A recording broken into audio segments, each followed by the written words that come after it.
We all know Kenny Pickett denied the reports that he refused to go in as a backup for the Week 17 game against the Seahawks. But we also can all agree, right? Something was very weird about that situation, how the quarterback situation was handled going into Seattle. Like, I'm not crazy, right? I know Pickett's denying the reports, but let's just look at this timeline. Things don't add up. Something is off. Something is very weird. So we get Tomlin in his press conference early last week saying, we're going into this week, this Seattle game, the same way we went into Cincy.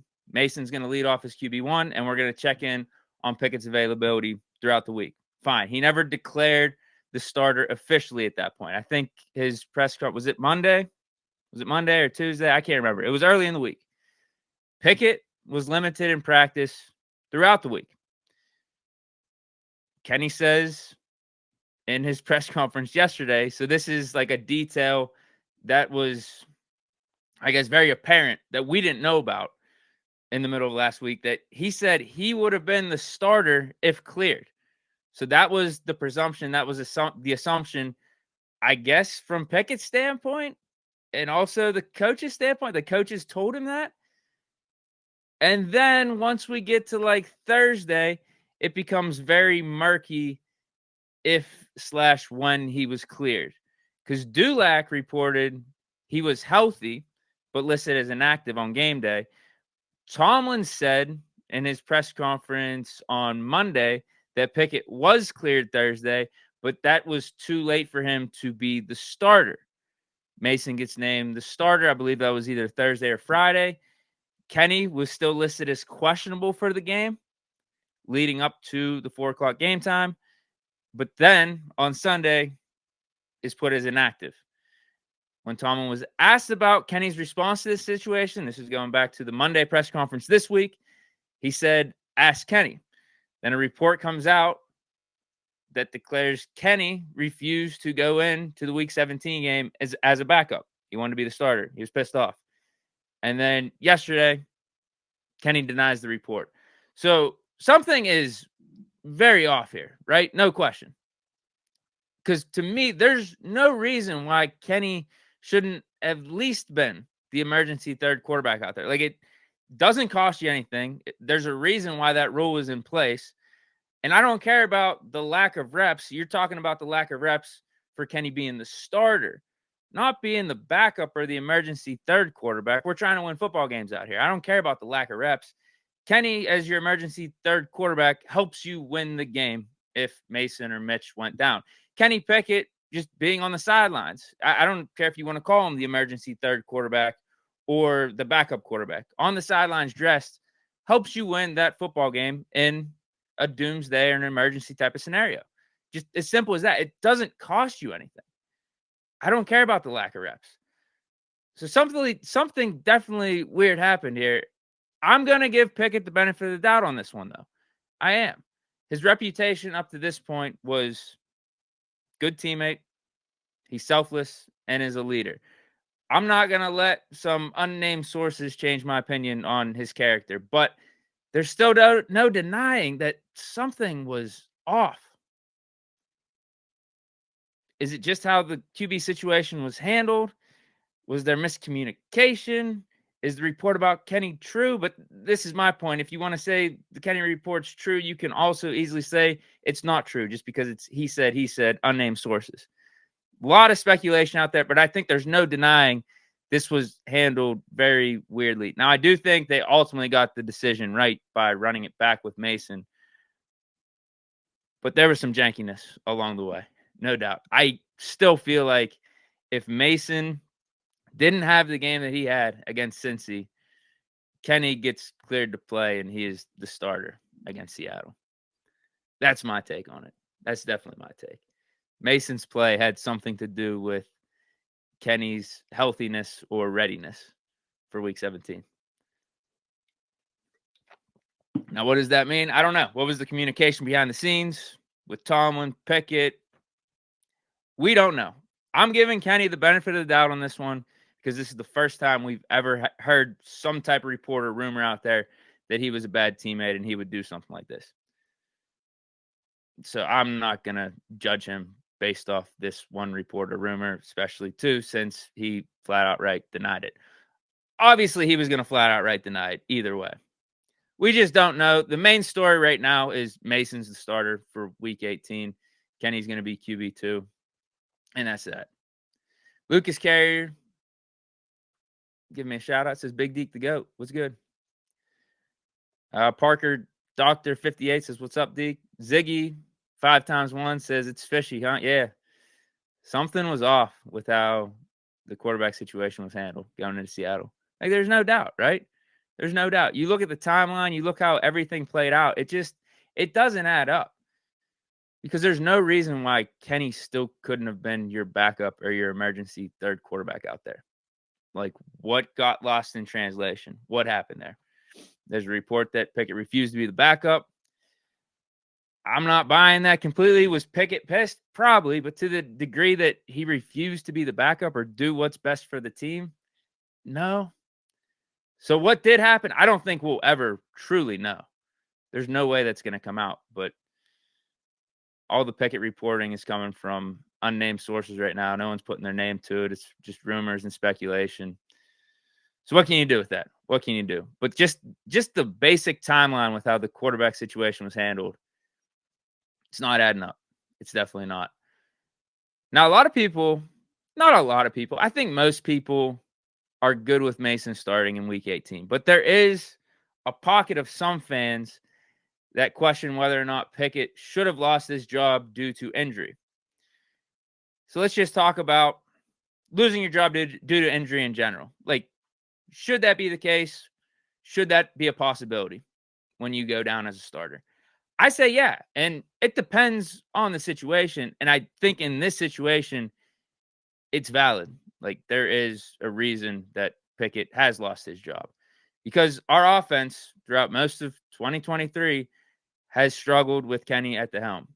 He has shown me good things that I value in his quarterback play. The fourth quarter dominance at times, and then his game-winning drives, how he could come up in the clutch, how he can overcome adversity throughout the course of a game. But ultimately was just not consistent enough on a game-in, game-out basis, which made the margin for error for our team and for our defense a little bit too slim, a little bit too thin at times. Now, I also will say about Kenny, on a positive note, that when he's in, the Steelers win games. Like, I truly believe if he were to have been healthy for this last month, we would be locked into the playoffs right now. We would actually have, I don't know if our seeding will be locked up, but we would have a playoff berth clinched. And I also think he would have been playing his best ball down the stretch, coming off of that performance against Cincy, the first game against Cincy, where we had our first 400-yard game as an offense over the last 50 games. He played good. He played really good. That was the best I think Pickett looked throughout his whole career. And then was looking decent in the Arizona game till he got hurt right before halftime. Like, I think he would have built off that momentum. The problem is he missed these last 4.5 games and was not able to build off that momentum because he was hurt, unavailable. So it's tough, especially when you see Mason come out in the Cincy game and in the Seattle game and have literally the two best games as a quarterback we've seen out of this team for the last 2 years. Like, better than Pickett's best.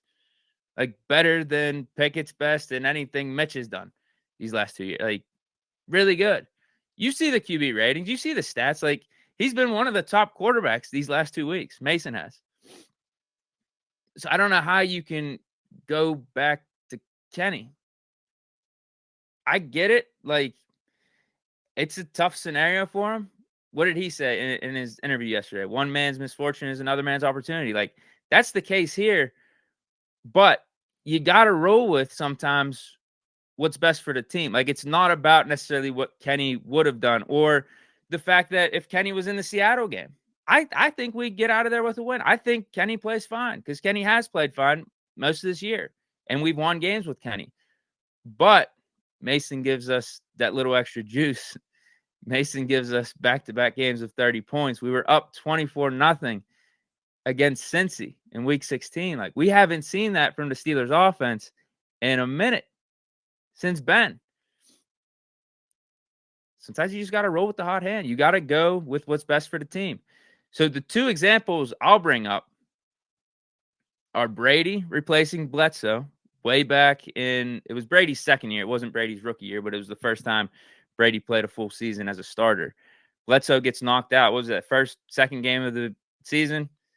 Brady comes in, and Brady wasn't lighting it up or anything, but the Patriots just kept winning games. They had a vibe. They had a momentum. But Brady stayed the starter. Like, at that point in time, who was probably the better quarterback, just in a vacuum? Bledsoe. He's been, a 3-time, 4-time Pro Bowler up to that point. Brady, this is his first year starting. He's a little limited out there, but there was something about who's the better quarterback for the team. There's something to that. And at that point, it was Brady. Like, you got to ride that wave. You got to ride that hot hand. The other example I'm thinking is, what was it, like 2012, 2011, 2012-ish? The 49ers with Alex Smith. They just came off an awesome season with Alex Smith. I think it was Harbaugh's first year as a coach. Ended up going somewhat deep into the playoffs. And the following year, Smith gets hurt. They put in Colin Kaepernick. And there was nothing wrong with Alex Smith, right? He was winning games with the Niners. But as you saw, the more and more Kaepernick was out there, he gave the 49ers more juice. And Harbaugh stuck with Kaepernick. They ended up getting to the Super Bowl.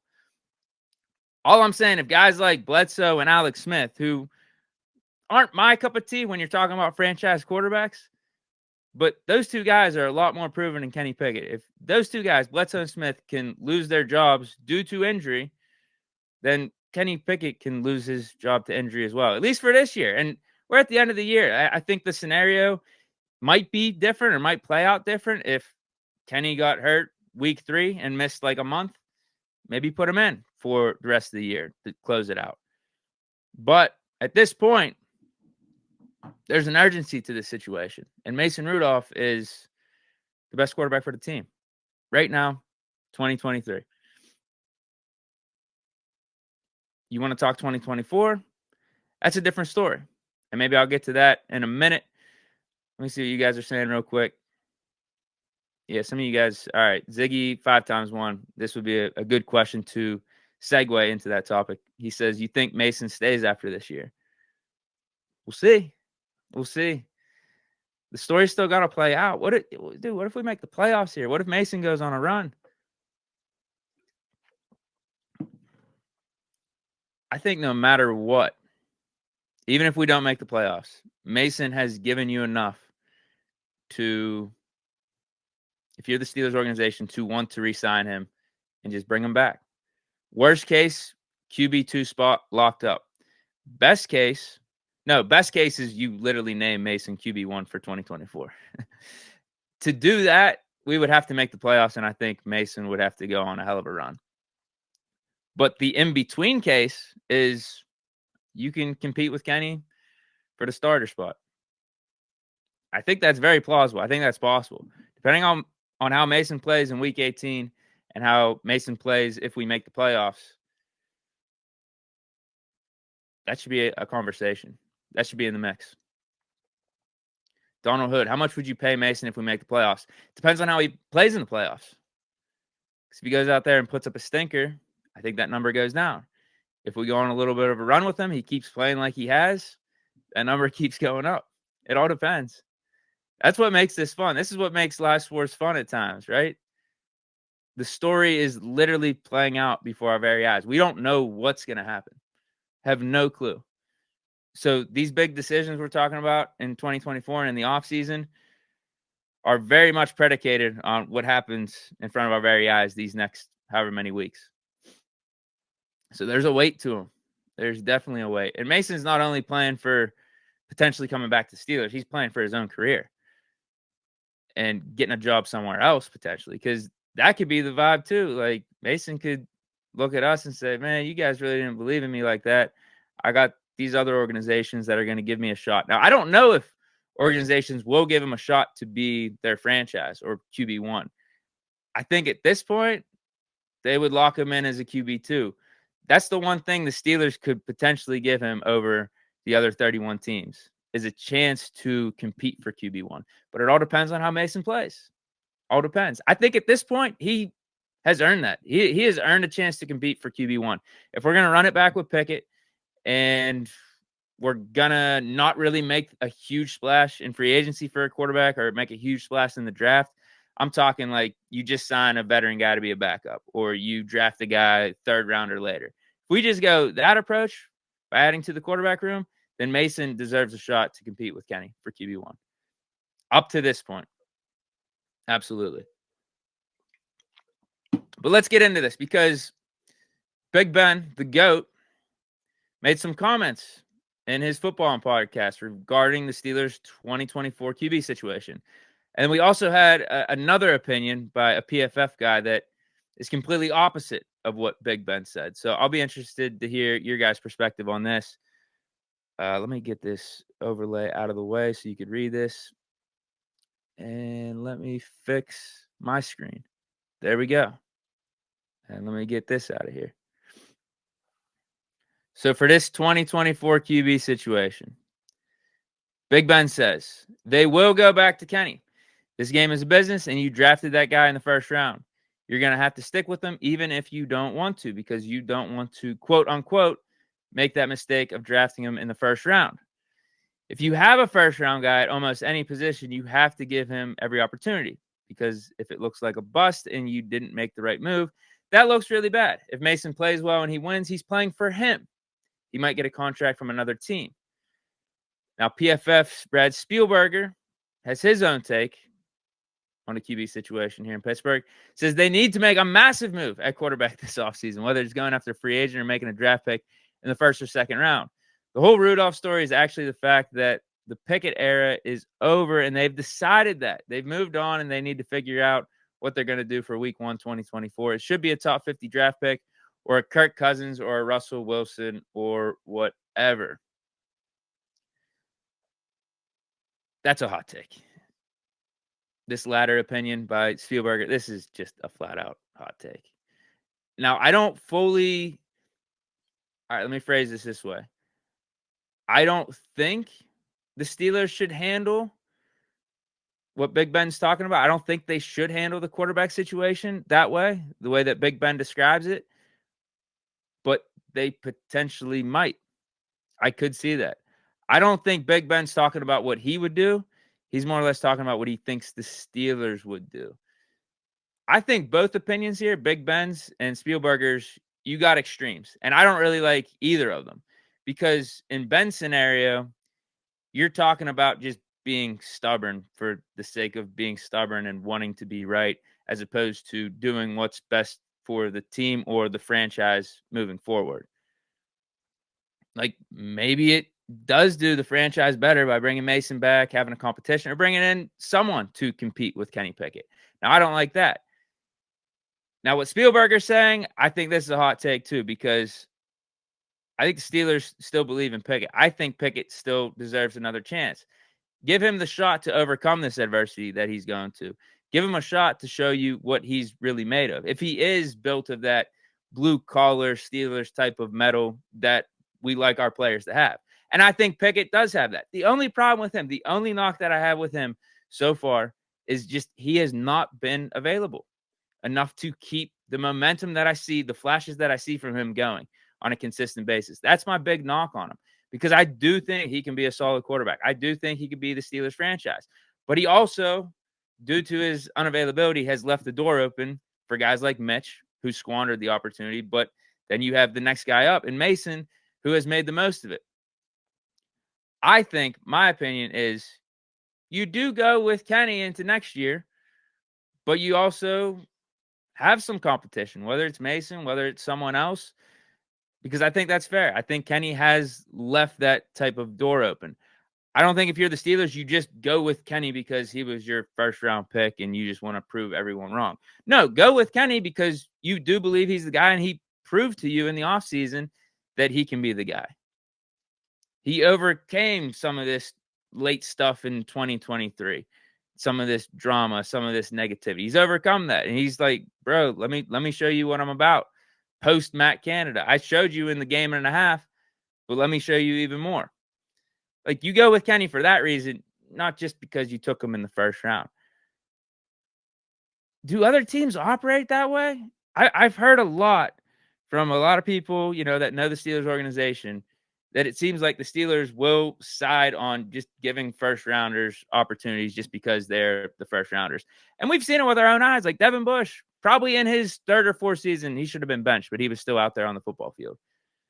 We've witnessed some scenario, like Artie Burns, another one. Like, why was he out there? We know he was doing the team no good when he was out there, but we still wanted to keep giving him an opportunity.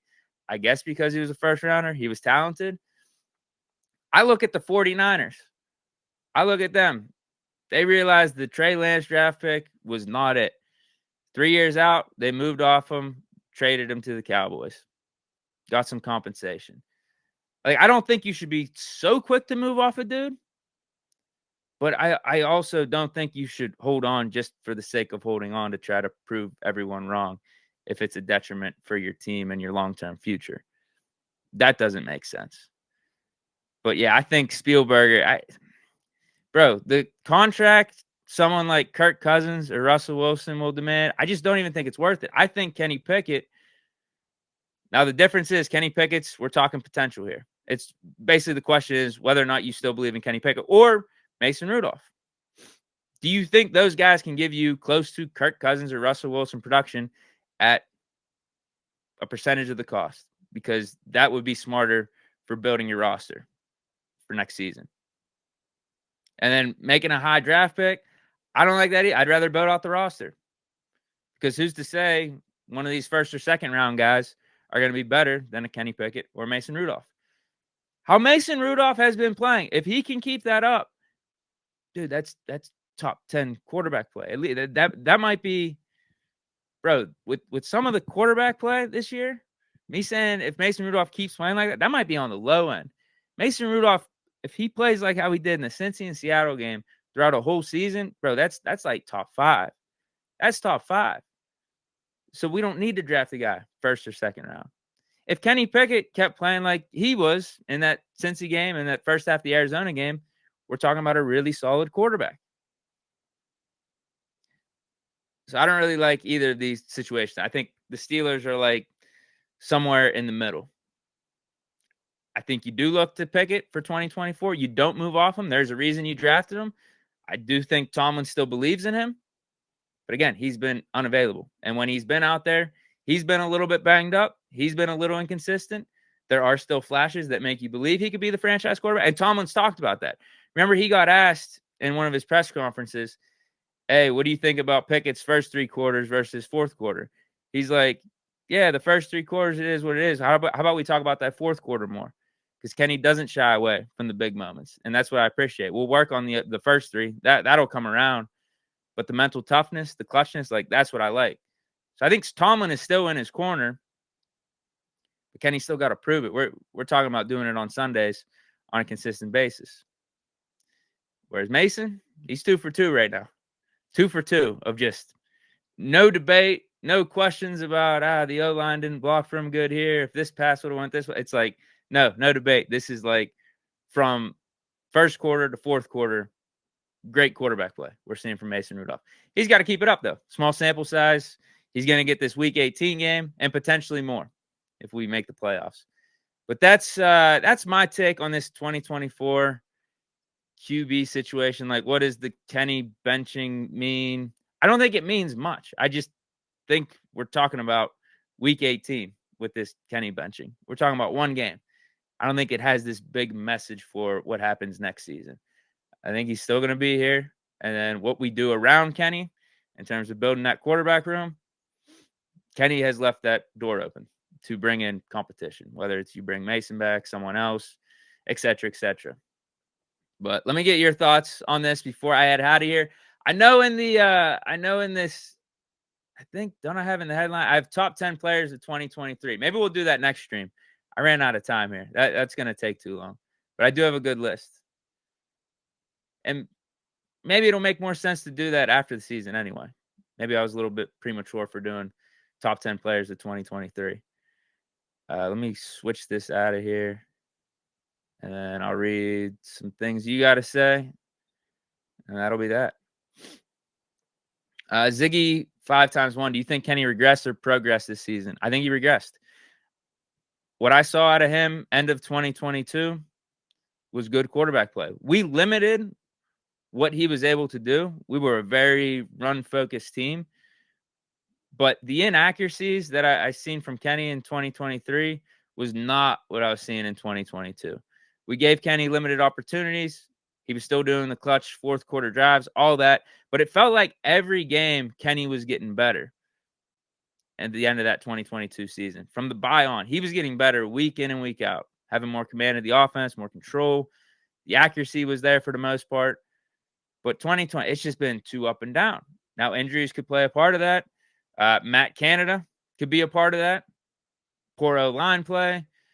Receivers not giving their best effort out there at times with their routes, et cetera, et cetera. Now, that all can be at play. But this is the difference between Kenny in 2023 versus Mason thus far. There's no excuses with Mason. There's just good quarterback play. And you could argue, oh, everyone's playing better. The O-line, the running backs, the receiver, everyone's playing better. I don't think it's coincidence, man. I don't think it's coincidence. I think Mason being in there has opened things up for the running game, has made things easier on the offensive line because we're not as predictable. Mason's taking deep shots and connecting on them. That makes the defense start to play on their toes and start to second guess themselves a little bit. Are they doing a play action? They got to bomb it. This is going to be a run. I think there has been a Mason factor these last two games. The Mason factor has been real. He's just giving us more. You know what I mean? He's just giving us more. I still think we would be winning games with Kenny, but we are winning games with Mason. We are 2-0, and we're getting a little extra juice. That's all. It's just what's better for the team. It's as simple as that. It's what's better for the team right now in 2023. 2024, that'll be another conversation, and we just had a little bit of that for the last 10 minutes. Donald Hood, how much does the team's recent success have to do with Mason's play? Is it mainly because of him?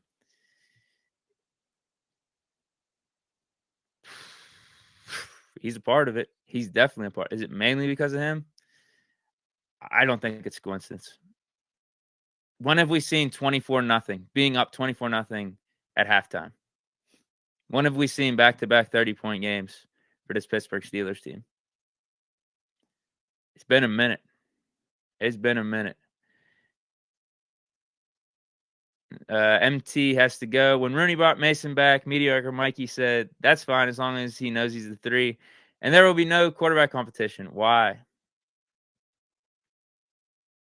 I think he believes in Kenny. I think that goes back to my point that they're not writing Kenny off. I think he does. Dude, and let's be real. Come on. Let's be real. Going into this season, if they were to have said Mason Rudolph's in competition for QB1, what would have your reaction have been? You guys would have been like, oh, hell no, this is stupid. Why are we even doing this? Because Kenny played good end of 2022. There were some of those metrics, some of those stats out there that he was ranked like one of the second or third best quarterbacks for the last 2 months. Again, he didn't have the gaudiest of stats. We didn't give him much to work with. We didn't give him many opportunities to pass. I'll put it to you that way. We didn't give him too many attempts. We were a run-first team. But the attempts that he did have, the attempts that he did take, he made the most of them.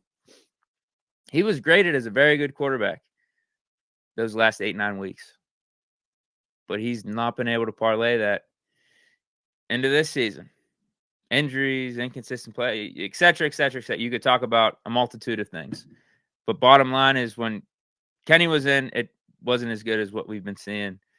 As you know, with Mason being in there, you're talking about the offense. Just hasn't. MT has to go. Does anyone think that all of a sudden Tomlin had an epiphany that he should start Mason after screwing him for the last 6 years? Yeah, after seeing some of those deep balls to Pickens, I think Tomlin started to think that potentially. All right, let me read one more. No Days on Alert says, I think Mason needed that time to sit and look at things, and now he's getting it rolling. Yeah. Sometimes people's paths in life and also in sports aren't linear. sometimes there's that light bulb moment when you least expect it or when you don't expect it. Because most people just expect this development to be this, consistent climb up this line, right? Everyone's path's a little different. You look at Kurt Warner. You look at a Steve Young. I think didn't he start his first 6-7 years of his career, in and out of lineups for the Buccaneers, was a backup. Then he gets traded to the 49ers, sits behind Joe Montana for a little bit. Then he gets in, has a Hall of Fame career. Who else? Geno Smith. We just played against him. Geno Smith made a Pro Bowl last year after being basically exiled from being an NFL starting quarterback. Things happen, man. Things happen. Sometimes you can't explain it. Can't explain it. All right, guys. I am out of here. Big shout out to everyone for stopping through. We will get next one will be the post game after Steelers Ravens. After that, who knows what we'll be talking about? We might be in the playoffs. We might be talking off-season stuff. Hopefully not. I got my top 10 players of 2023 on the back burner. So we'll get to that at some point. But yeah, I'll see you guys next post-game, Steelers-Ravens, probably around games at 4:30, probably around, 7:38. So tune in. I'll see you guys next time. Peace.